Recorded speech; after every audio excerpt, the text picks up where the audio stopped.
Coming up on Bridge City News, today is Green Shirt Day, a day created thanks to the Logan Boulet Effect, all in support of organ donation.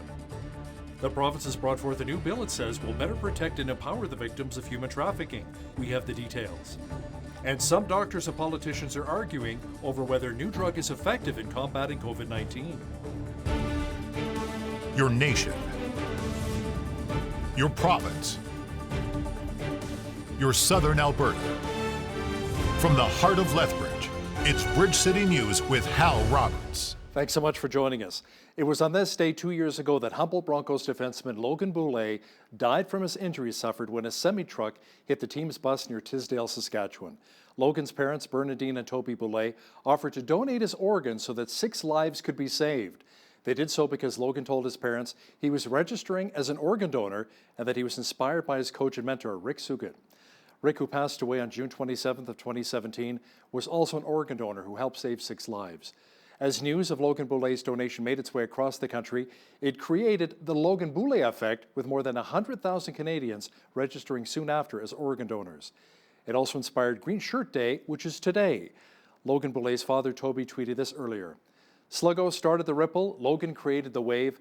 A tsunami was swept across Canada and 300,000 have registered to be an organ donor. Today is Green Shirt Day.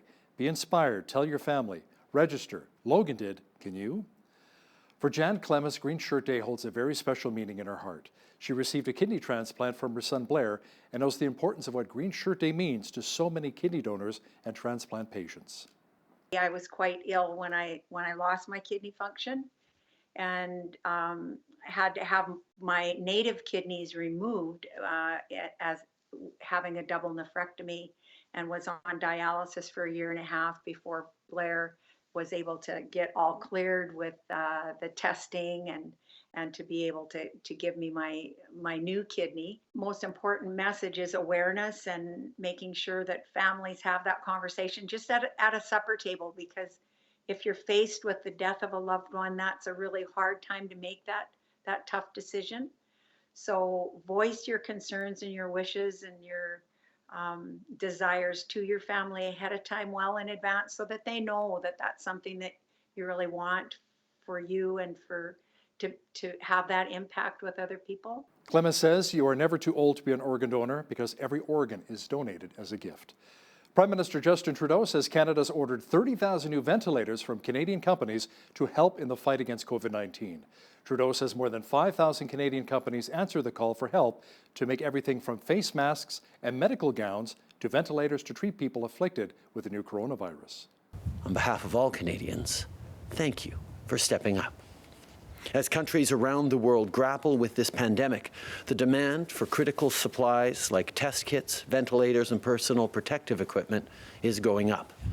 To keep our frontline workers safe and care for Canadians with COVID-19, we need a sustainable, stable supply of these products, and that means making them at home.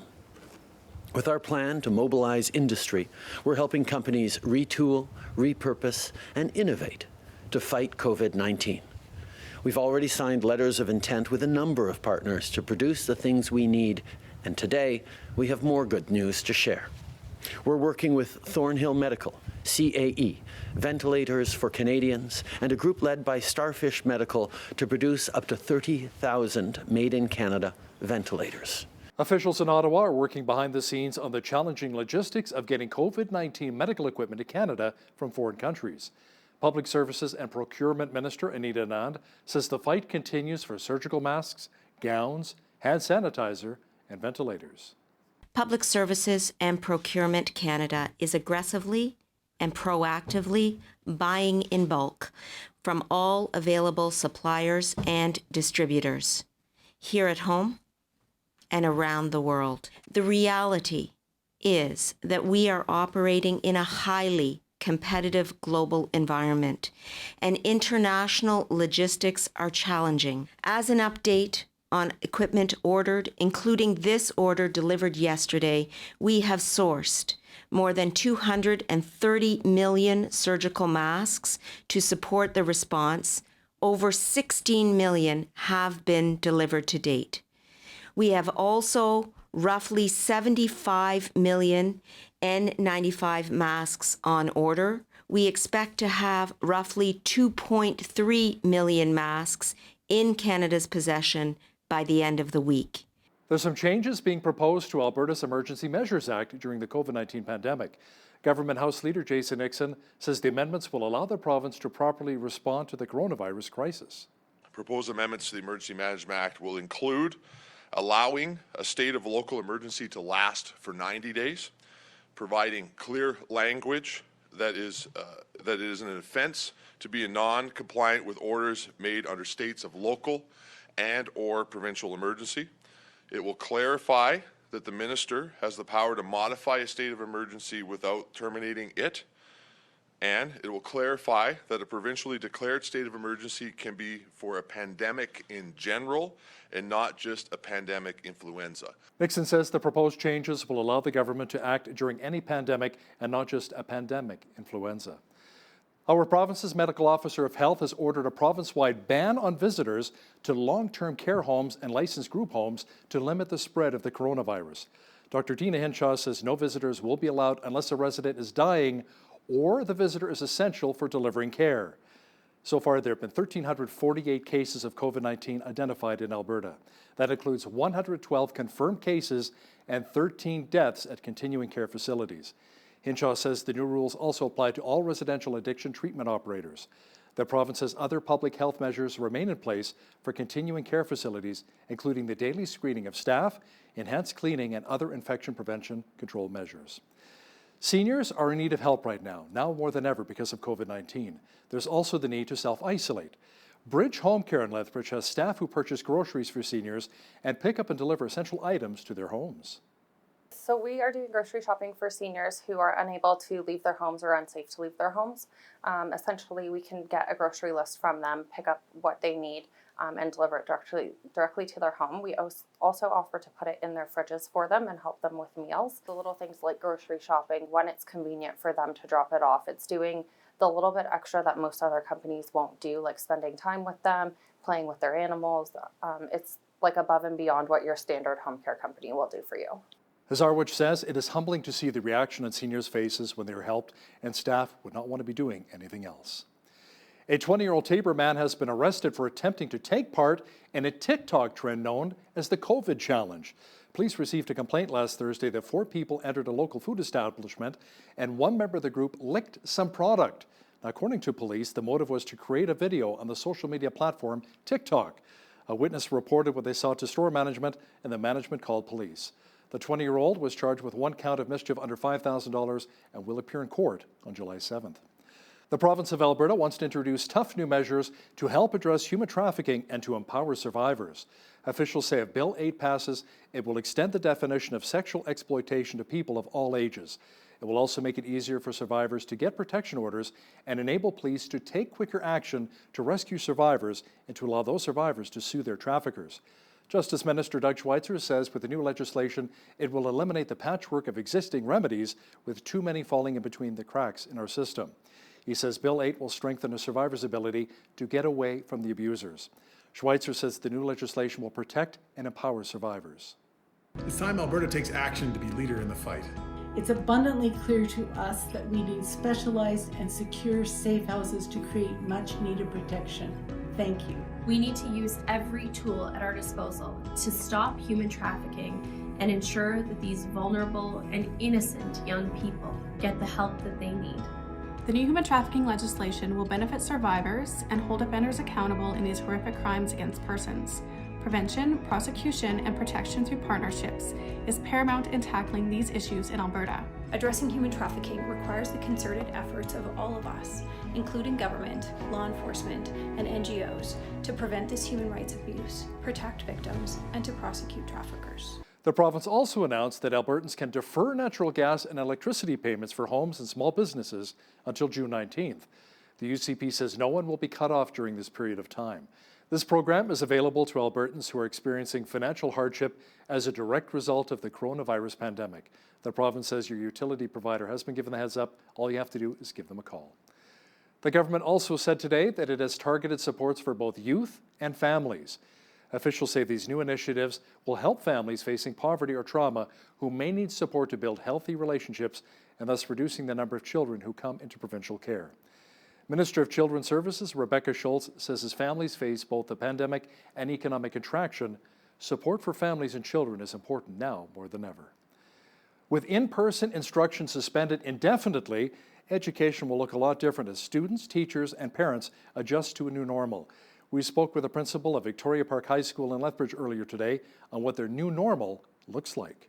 Our students at this point are all working from a variety of contexts on their schoolwork. So many of them are in a home setting, and we are offering learning in just as many varieties as they're able to consume it. So we are having students who are engaged in online learning using technology and different platforms to be able to communicate with their teachers.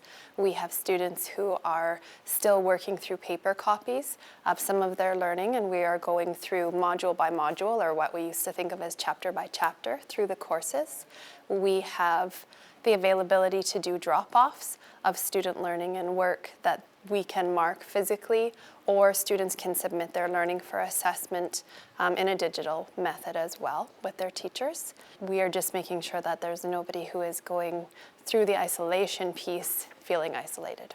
As we move forward as a community in the coming weeks, trying to navigate the coronavirus and how we can help one another, we want to make sure that you know where all of the resources are that can help you. If you need food, the Salvation Army is here to help. But they need help from people as well. BCN's Loris Alexander is joining us from their food truck this afternoon to let us know what they need.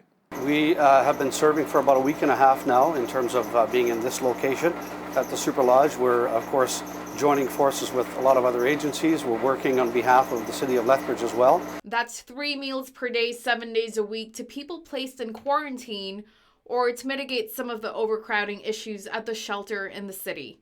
We limit the amount of contact people have with this particular truck in order to maintain sanitary conditions and to maintain proper distances with people.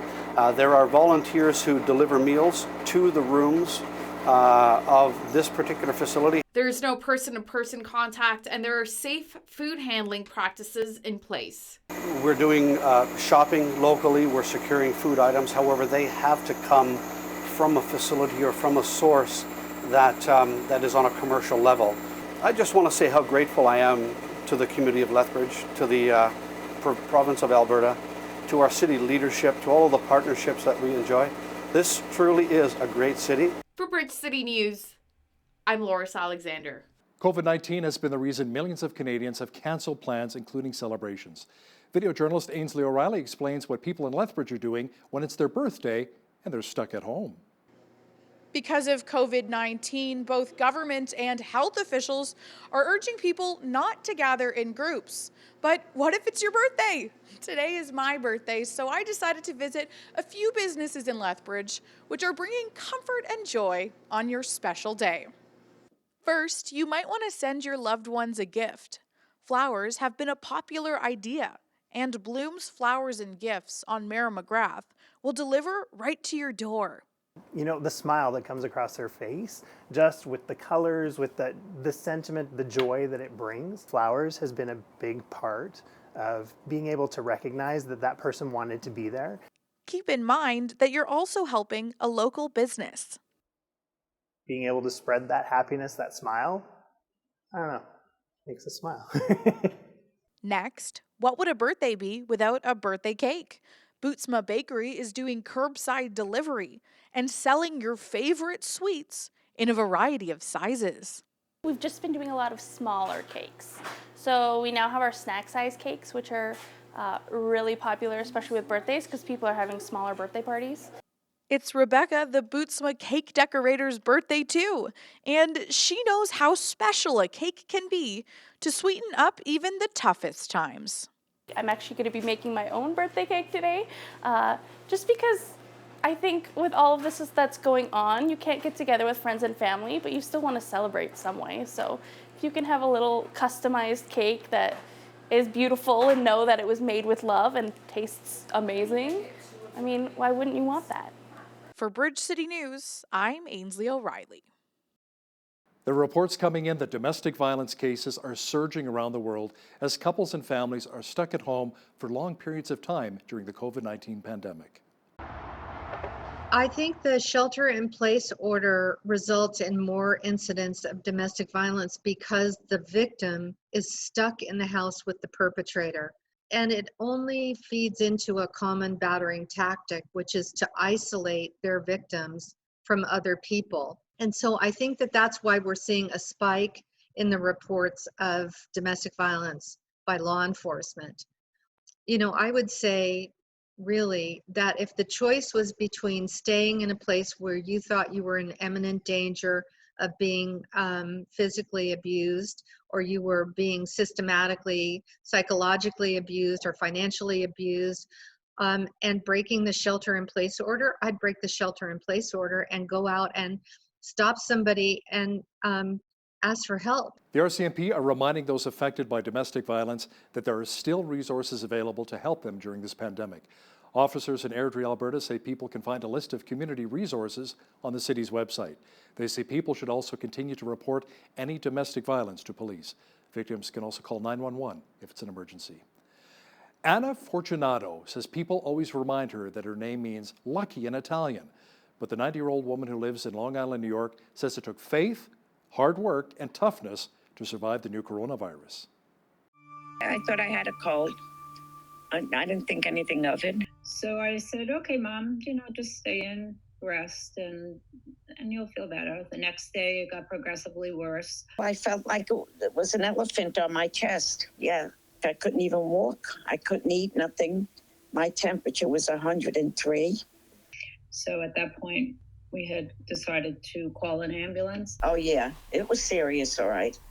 I didn't think at the beginning until the doctor says you're positive. And that got me. Being that she's such a devout Catholic, we thought that it would be nice if there was a priest on hand to read her the last rites if it came down to it, because honestly, we thought that's where this was going. New York State has now over 130,000 confirmed cases of COVID-19. There are more than 122,000 of them in New York City alone. I asked our foreign affairs expert, Lisa Daftari, if the high density in the Big Apple may have been a contributing factor to how fast the virus spread.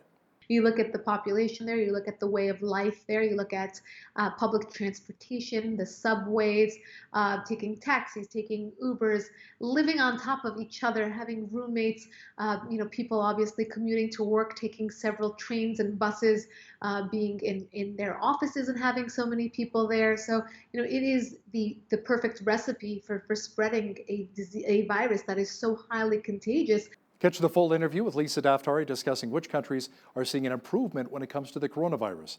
That's coming up after Business News. As churches and businesses around the world are shut down due to COVID-19, there's a church in Richmond, Kentucky, which is offering some hope. The Linden Street Baptist Church is lighting up in green during the coronavirus pandemic for compassion. The church's pastor, Michael Barnes, says he lit up his church to remember those who lost their lives during the pandemic and to salute the first responders and healthcare workers who are out on the front lines. With many people sheltering in place amid the coronavirus outbreak, zoos and aquariums across North America have expanded their offerings of live webcams. It provides people with online safaris to help educate and entertain. Our zoo is closed like most of the AZA zoos are right now, and so we put some cameras out in public areas that are shooting through some of the display windows that we couldn't have when we're open. We can't have them out where public can get to them. So we've added a couple. Going and looking at animals, it's like 2 or 3 steps removed from the reality of all the stuff we're dealing with right now. It's a little escape. These pulsating jellyfish with the colors, and there's nothing like it, and it definitely is mesmerizing and definitely relaxing, and what a great time to have that. The webcams have always been popular, but they've been very popular now, and from our best guesstimates, they're over 8 times more popular than they were back just a couple weeks ago. Certainly a unique way of visiting the zoo or an aquarium. It was another beautiful day in Lethbridge today, lots of sunshine and mild. It'll feel even more like spring later this week. Full weather details are coming up.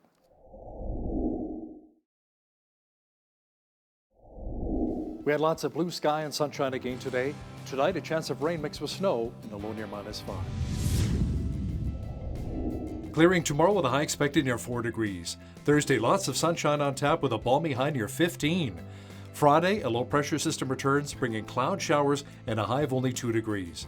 Saturday, a good chance of flurries developing with the mercury dropping to -3. Sunday, some of the clouds should clear out and we should get all the way up to 0. Monday, even warmer with a high near 5. Looking at the almanac, the average high for this time of year is 11 degrees and an average low of -3.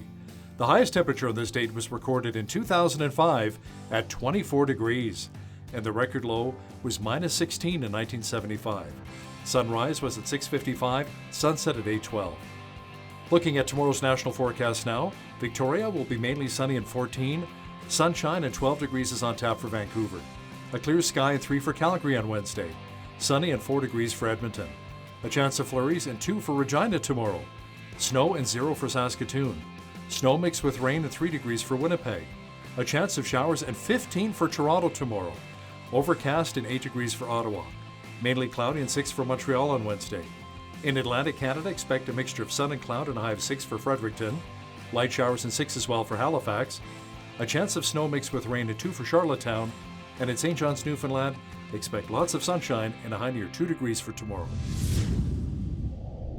A new poll found that 93% of Canadians consider the COVID-19 pandemic a threat to our economy. The poll conducted by Leger and the Association for Canadian Studies found that just over 50% said the virus is a threat to their personal finances. The online survey of just over 1,500 Canadians also suggests that a growing number of us are concerned about contracting the virus. 64% of respondents said they were afraid of becoming ill with the coronavirus, compared to 57% in a survey released 2 weeks ago.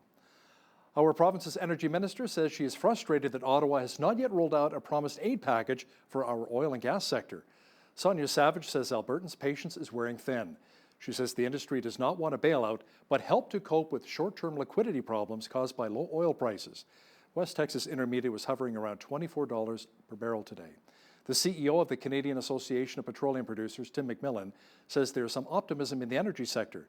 He notes that the Trans Mountain Pipeline expansion, the Line 3 replacement, and Keystone XL are all under construction. Alberta Premier Jason Kenney says the crisis rocking the global oil industry could cause unemployment to soar to at least 25% in our province. Kenney says the Saudi-Russian oil price war and reduced demand caused by the coronavirus could put around 500,000 Albertans out of work. Alberta has a labor force of around 2.5 million people. In February, our unemployment rate was 7.2%. Kenney says to help speed up the reclamation of abandoned wells, Ottawa needs to provide at least $20 billion in liquidity to help the energy producers. A spokesperson for Federal Finance Minister Bill Morneau says talks on an aid package for the energy sector are ongoing. The United Nations Labour Organization says around the world, close to 200 million full-time jobs could be lost in the second quarter due to the economic impact of COVID-19. The latest projection from the group is a sharp increase from its earlier prediction in March of an extra 25 million job losses for all of this year. Officials say full or partial lockdown measures due to the pandemic now affect nearly 2.7 billion workers, around 81% of the global workforce. Now, here's a look at today's markets. The TSX was up 21 points on the day to 13,614. The Dow was down 26 points to 22,653.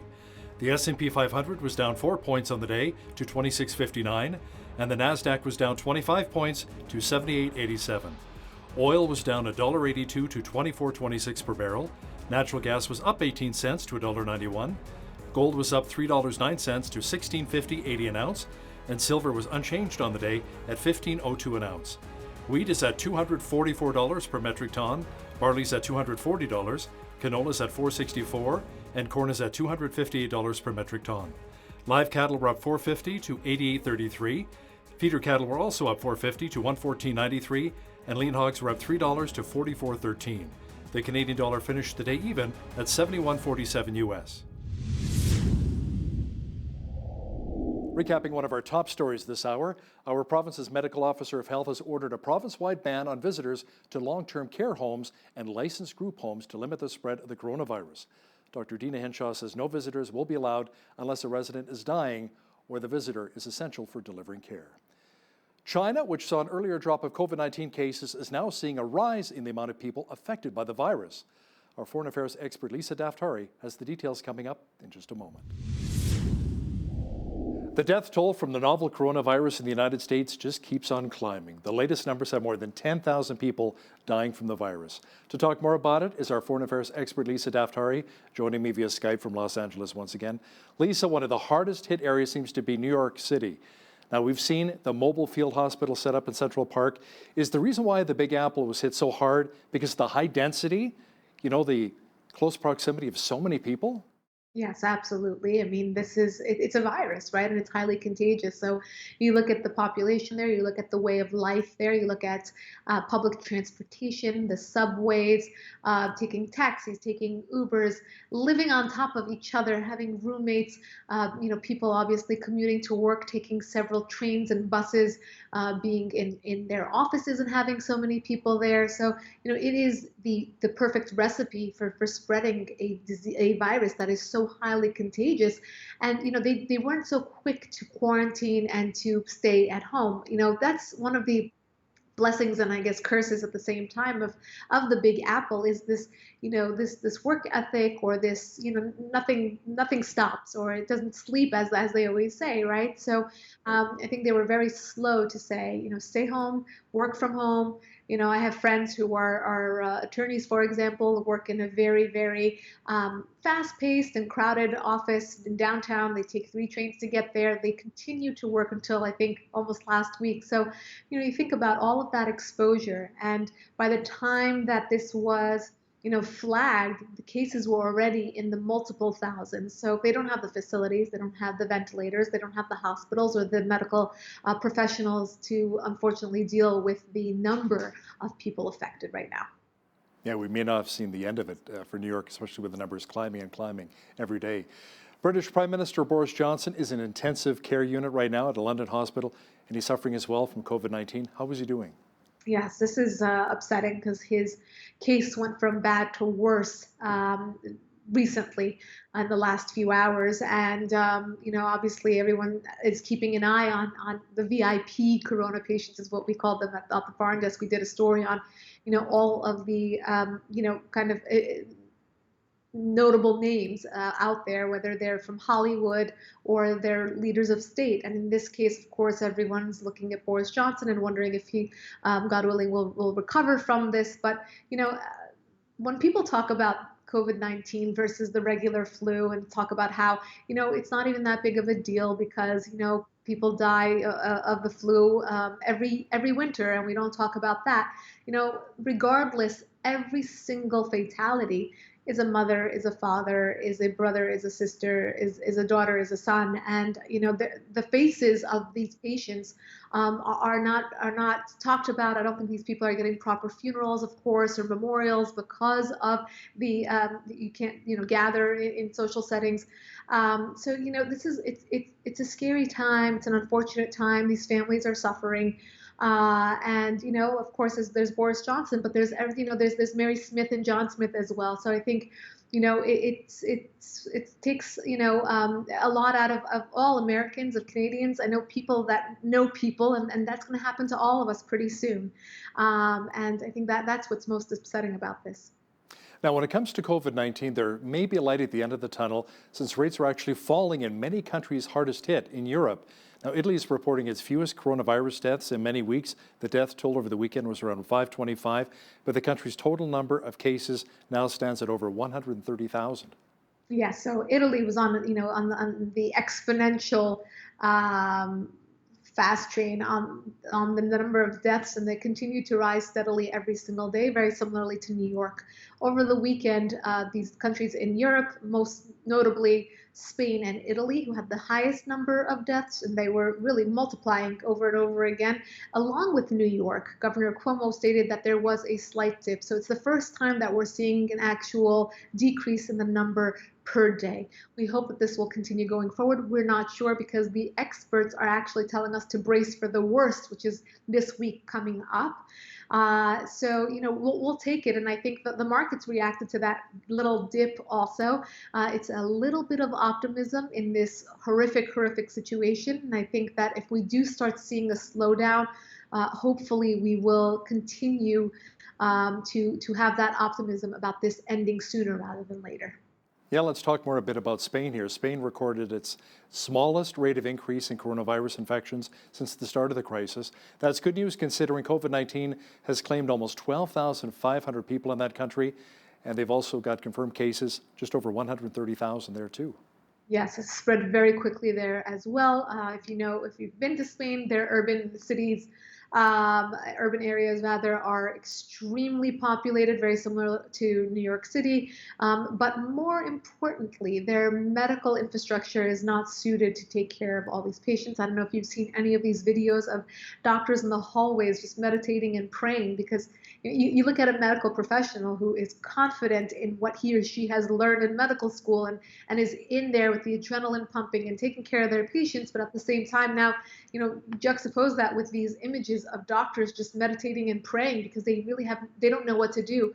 Their patients by the dozen coding in front of them and they cannot help them. So with Spain, it's that, socialist medicine, really, that inability to properly take care of their patients. They are suited to take care of a small number in a very steady pace. And of course, this is outpacing them tremendously. Lisa, another European nation, Denmark, which was considering reopening its borders, its country following the coronavirus shutdown, acknowledges there may be some difficulties with doing this now.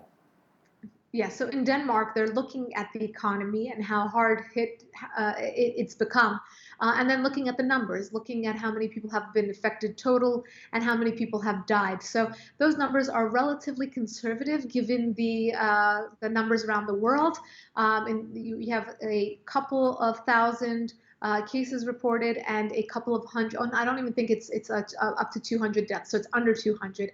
And they are looking to open their economy by Easter, and they say if the numbers stabilize, they'll be able to do so. But if not, they'll have to reevaluate that decision. And I think, that is the tone that we're seeing around the world. We're seeing, obviously an eagerness to get back to business as usual, particularly given the economy, particularly given, the fact that people will have to recover from this, and it's going to become increasingly difficult and challenging to do so. So obviously everyone is very excited to get back to business as usual, but if those numbers do not flatten out, then they won't be able to. So I think they're going to take a look at these numbers and evaluate over and over again until they see that it's time to do so. China saw an earlier drop of coronavirus cases, but that has changed dramatically as the Asian nation is now seeing a slight increase once again of the virus. And the National Health Commission said that 25 of those cases come from people who travel into the country. Mainland China, Lisa, has recorded close to 82,000 infections and just over 3,300 deaths after a dramatic drop in cases since February. Yeah, well, Hal, what can I tell you? Every time I see a headline from China, I think, why are we even covering it? What can we believe, right? So as you said correctly, we had reports of obviously a very steady climb in cases. This started in November in Wuhan in China, continued to grow. We saw the heinous footage of people just dropping on the streets. And then fast forward to, oh my goodness, we didn't even have that many cases here. And now who's affecting us? People who are actually flying in. Let me guess, it's the West's fault for bringing coronavirus back to China. We can't believe anything coming out of China right now, and it's very unfortunate. If anything at all was underscored in this entire incident, it is the lack of transparency that we have from China and the way that the West has forfeited so many opportunities, so many jobs, so much of the economy, and we rely on a liar state in order to get so many of the products, so many of the pharmaceuticals, so much that we depend on, but yet we can't get a straight answer out of them. So I hope if nothing else has changed, we at least now know going forward that this must change. Unlike Canada and the United States, Lisa, Mexico is not rolling out a financial economic recovery plan. Instead, they're looking at beefing up social programs and maybe popping up their state-owned oil company? Yeah, this is an interesting take from Mexico. What they're going to do is It's kind of like mirroring the stimulus package that they have here in the United States in boosting the economy, but instead of it going directly to individuals, it's going to go to specific industries that they believe will create jobs, that will beef up the economy in an indirect way. They want to trickle and grow the economy. So they're actually being super eager here. Not only do they want to save the economy in this very, very, very difficult time, they actually have plans of growing the economy, meaning more jobs, more opportunities, more businesses, by pumping this money into businesses and into social programs, into giving grants, into the oil industry, etc. So this is, I think, part of a much larger program to increase opportunity, and more power to them if they can pull this off. Many countries in Africa are preparing for a complete collapse of economies as the coronavirus takes its toll there. Tell me more. Yeah, of course. When you look at Wall Street and the way that this virus has hit, some of the largest economies on earth, what do we expect from weaker and more vulnerable economies like countries in Africa? We never talk about Africa. Only recently, you and I, Hal, started talking about, the growth of not only extremist elements there, but likewise the opportunities there that China and Russia, the Iranian regime have looked into, taking advantage of these opportunities within the African continent. So we know that they're very vulnerable. They're looking for to be adopted almost by these larger empire states. And in the meantime, this coronavirus is taking them back a lot. We didn't hear about cases there. It didn't spread there as quickly as it spread in Europe and here. But unfortunately, it's there now, and it's taking a large toll on what we thought was some sort of opportunity for growth in the last few years for Africa. Let's discuss some of the economies around where you live as well, like in California and Southern California. Hollywood's probably been hit pretty hard right now, which is a big part of the industry there, as well tourism. Let's talk about specifically where you are. Sure. I think the hardest hit places in the United States are the coasts, New York and Los Angeles. Flights are being either canceled or minimized. People are obviously encouraged not to travel, to stay home. The streets for the most part are empty. And the movie industry, they've said that they're not shooting new films for a long period of time. As you know, the film industry has moved out of California a lot for budgeting reasons and other reasons. But for what it's worth, it starts here, right? The resources, the offices. And New York, obviously, being the nucleus of the United States in many ways with regards to business, the financial district, et cetera, that's completely shut down, and people are afraid to go to work, even when, they're telling us to wear masks, but at the same time, the best thing to do is stay home. Now, the challenge here will become as the weather gets better. You see more people wanting to come out onto the streets, go to parks, go to the farmers market. That's very popular here in Los Angeles. You see the footage of these people standing almost like sardines next to each other trying to buy produce that's organic, and it's so, so crazy to us watching this and thinking, stay home. You don't need organic produce right now. So that's been kind of a debate here. So they think it's open air and it's fine. And they think that, the weather's getting better. So people are going on hikes and going to the beaches, but they're cracking down on that. They're telling people to stay home, don't go hiking, don't go to the beach, try to stay away from the parks, and try to quarantine as best as possible. We have to flatten this curve. Twitter has removed 8,000 fake accounts tied to Saudi Arabia and Egypt. Many were essentially pro-government propaganda tools. Now, the social media company also shut down 12,000 accounts tied in with governments in Indonesia, Honduras, and Serbia. Yes, who would have thought, right? But it makes perfect sense. These are the countries that are carrying out the agenda of the richer rogue states like Saudi Arabia, like Iran, like China, like North Korea, and countries that have invested in this online propaganda, Qatar being another one, Morocco being another one. I mean, these countries put their money on social media, and it's a wonderful and it's a smart idea. It's truly a smart idea. Now, when we talk about 12,000 accounts being shut down by Twitter, it's a needle in a haystack when you think about it. It's nothing. It's nothing. And, to their credit, it's wonderful that they're doing this, but it's very difficult to also find these accounts. They're always kind of behind the curve. If you remember seeing many of these terrorist attacks and then seeing, well, the guy had a manifesto on Facebook, the guy had a manifesto on Instagram about killing people and about having, carrying out a suicide attack. Well, it's only after the fact. These are not flagged soon enough, early enough, preemptively to stop these kinds of attacks. And we have the same thing with these bots. It's very difficult to clean up, but we're happy that they're doing so. Our foreign affairs expert, Lisa Daftari, joining me once again from Los Angeles. Thanks so much, Lisa. Stay safe.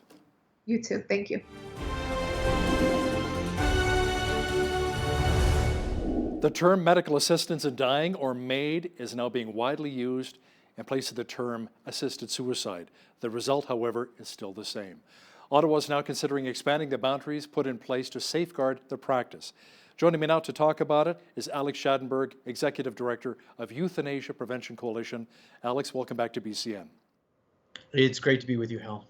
Alex, a court in Quebec recently struck down the section of Canada's euthanasia law requiring natural death be reasonably foreseeable before a person qualifies for death by euthanasia. Can you share a bit of the backstory on this and the court's reasoning in striking down the law? Yes, so when Canada legalized euthanasia in June of 2016, one of the requirements of the law was that somebody's natural death had to be reasonably foreseeable. So they allowed euthanasia for physical or psychological suffering, but one of the components was that your natural death had to be reasonably foreseeable, meaning terminal illness. Now that was an odd definition anyway. Nonetheless, in September, a Quebec court struck down the requirement that natural death had to be reasonably foreseeable. So by striking down that requirement, that changes the law because you would not have to be terminally ill. But also what it meant was that if the law allowed euthanasia for physical or psychological suffering, the only caveat was that you had to be terminally ill. Once you remove that, then it also then clearly allows euthanasia for psychological suffering alone. And this is a difficulty because clearly Canadians are not interested in euthanasia for, mental illness, depression, etc. Now, the federal government's response to this court decision is Bill C-7. Some are saying this bill is really a two-tiered law. Your thoughts on this? Right. So what the federal government did is that the court decision came down in September, and that was during the election. And the federal government decided not to appeal the court decision. So by not appealing the court decision, then the court decision becomes law. So they have to amend the law, they say. So what they've done is they've come out with this Bill C-7. Now, Bill C-7 is a two-tier law. It does two things. They kept that natural death must be reasonably foreseeable definition, even though it's sort of awkward. And it really lacks meaning in many ways, because natural death being reasonably foreseeable, well, hell, I think most of our natural deaths are reasonably foreseeable. Nonetheless, it depends, I guess, how you define it. But what it means is that if you are not terminally ill, then you could have euthanasia instantaneously. So what they did is they said that there would be no waiting period. The original law required a 10-day waiting period, and they said under this new Bill C-7, the 10-day waiting period would be eliminated for people whose natural death was reasonably foreseeable, who were deemed to be terminally ill. But for those who are not terminally ill, they put in a 90-day waiting period. Now, this is a serious problem, actually, because our Canadian courts tend not to deal with inequality within the law very well. It is my opinion that if they pass Bill C-7 as it's written, that the bill will be challenged in the courts very quickly because there's a natural inequality within the law, meaning that if you're terminally ill, you can die immediately, but if you're not terminally ill, you have to wait 90 days. Now let's go one step further. The problem with eliminating the 10-day waiting period is that means that if I'm not having a bad day, and let's put this in a human context, I could have a difficult medical condition, but I'm now going through a bad day. Let's say I got a bad prognosis, bad news.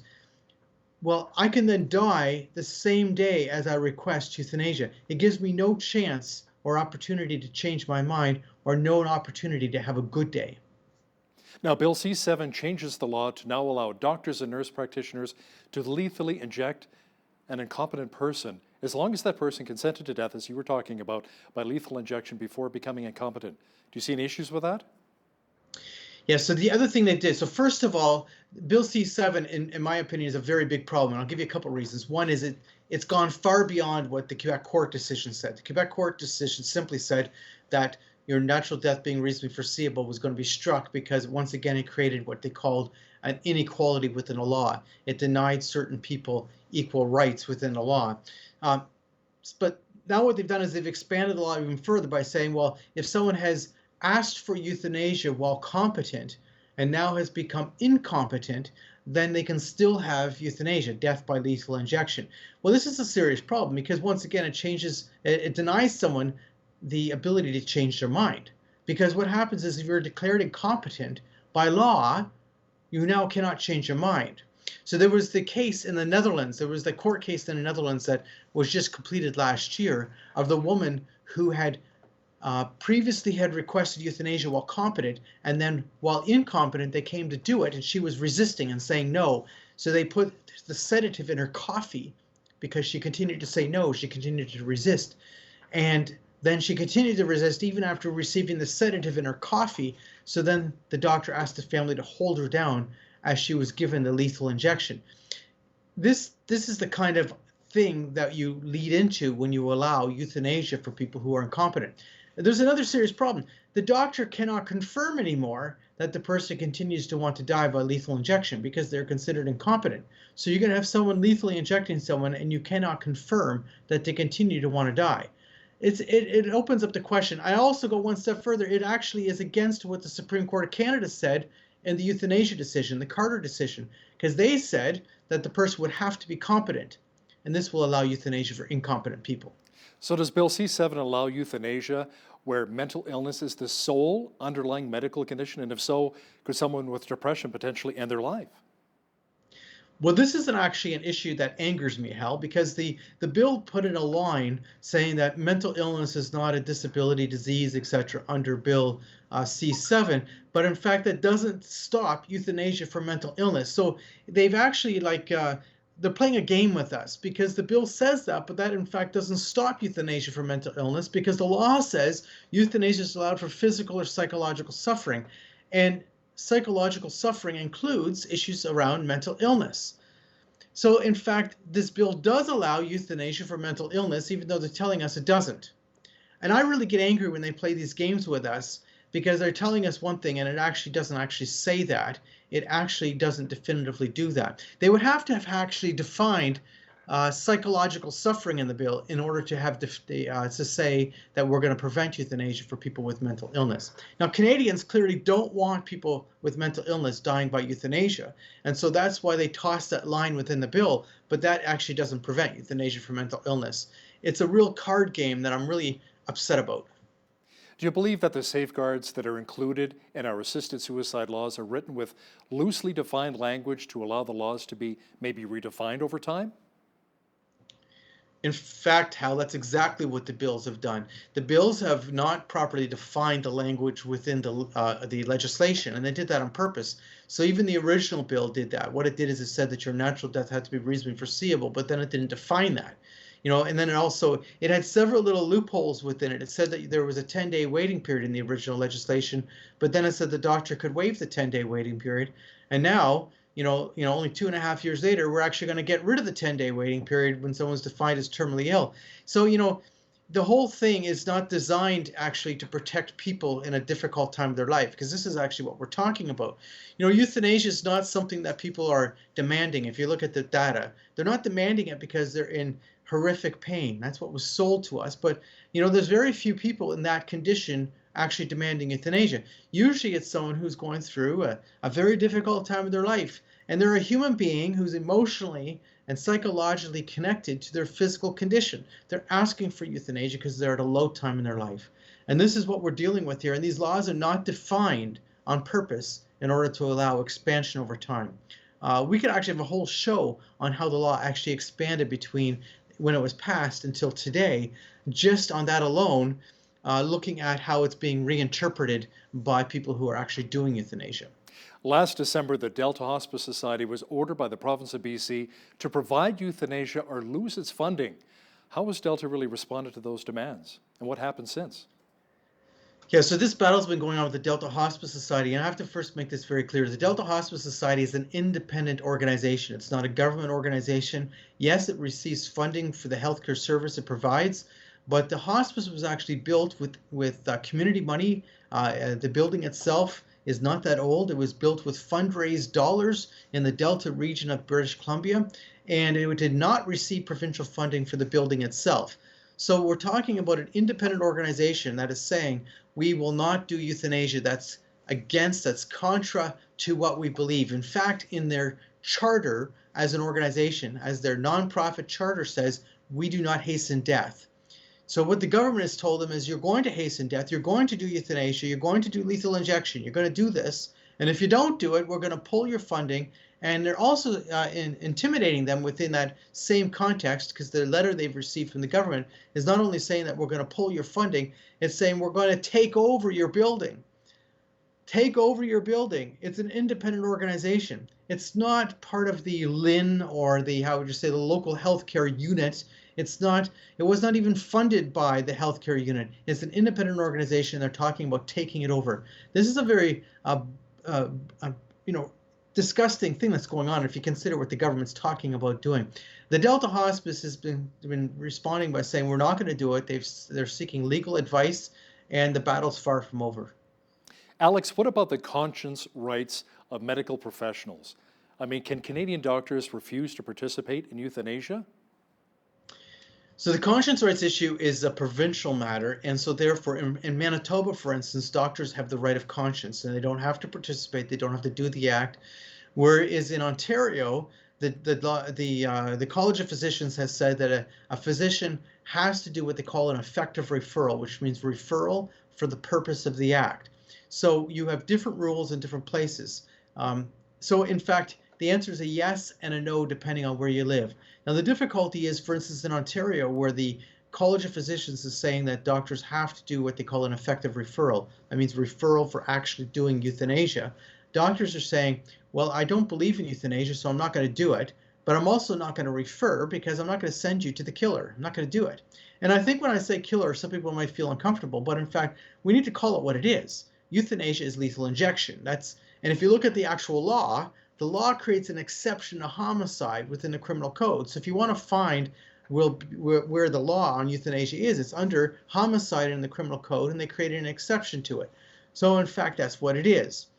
So the fact that physicians are being pressured, some of them have left Ontario. We've lost physicians. Some of them have gone to the US or to other jurisdictions where they're not being pressured or forced to do euthanasia or refer for it. Now, what about mature minors? These would be children who are considered mature enough to consent to their own medical treatment. Are the Trudeau Liberals possibly going to allow these kids to choose assisted suicide? So in the original legislation, the law says you have to be 18 and you have to be competent, a competent adult. It also says that you have to be capable of making the decision. So therefore, this whole other question of, people who have become incompetent wasn't part of it. There's been a lot of debate about children. Now, Bill C-7 does not extend euthanasia to children, but at the same time, the government has agreed to starting what they call a 5-year review of the law, which is going to start in June of 2020. So one of the things that actually angers me about Bill C-7 is the government didn't have to do anything. They could have left it alone. The court decision happened. They didn't appeal the court decision. Therefore, whether I like it or not, the court decision was the law of the land because it was not appealed. And they had already agreed to do a 5-year review to start in June of 2020. So therefore, what happens in the near future after the review is done of the law might then mean that they're going to extend euthanasia to children, because there's a lot of discussion about that. Belgium has already done that. The Netherlands allows euthanasia for babies, newborns. So, it's possible it will happen in Canada. Alex, where do you really see this issue headed over the next 5 to 10 years? Well, I see that we need a culture shift in a big way. So the fact that euthanasia is legal does not mean that euthanasia should be occurring. Now, we've had a huge number of euthanasias done already. So last year, there was over 5,000 euthanasia deaths in Canada, and there's been over 13,000 since it was legalized. So what we've had is that we've had a fast social acceptance of euthanasia, and the numbers have grown very quickly. But the reality is the culture needs to recognize the importance of caring, and this is what's been missing. There's a couple things. First of all, the government did promise a huge influx of dollars for palliative care at the time of legalizing euthanasia, and we really haven't seen that. So that's the first issue. But secondly, people who believe in a caring society need to step up and recognize the importance of being with, caring for others. Recognize that when my neighbor is going through a difficult time in their life, that they're human. They're a human being. They need care. They need support. People choose euthanasia usually not because of deep physical pain and they feel there's no other way to deal with it. Usually what's happening is they're going through a very difficult time in their life. They're feeling that their life has lost purpose. They feel their life has lost any value. They're wondering what their future holds, and they have fear of that future. So they're seeking euthanasia, or someone's presenting the idea of euthanasia to them, and this is why they're going down that road. A caring society really changes that. We recognize the importance of the human person. We recognize that suffering alone is very difficult, but when you're with someone and you care about them, that in fact you can diminish that nature of suffering greatly. We also recognize that people go through depression, Hal. A lot of people go through deep depression. And when someone cares about them and they're with them and they spend time with them, somehow that depression is not the same anymore because we feel our life is valued. We've been, how would you say, affirmed in our value. This is where society needs to go. Alex Schadenberg is the Executive Director of Euthanasia Prevention Coalition. Thanks so much for your time today, Alex. Thank you, Hal. On behalf of all of us here at Bridge City News, I'm Hal Roberts. God bless, and thanks so much for watching.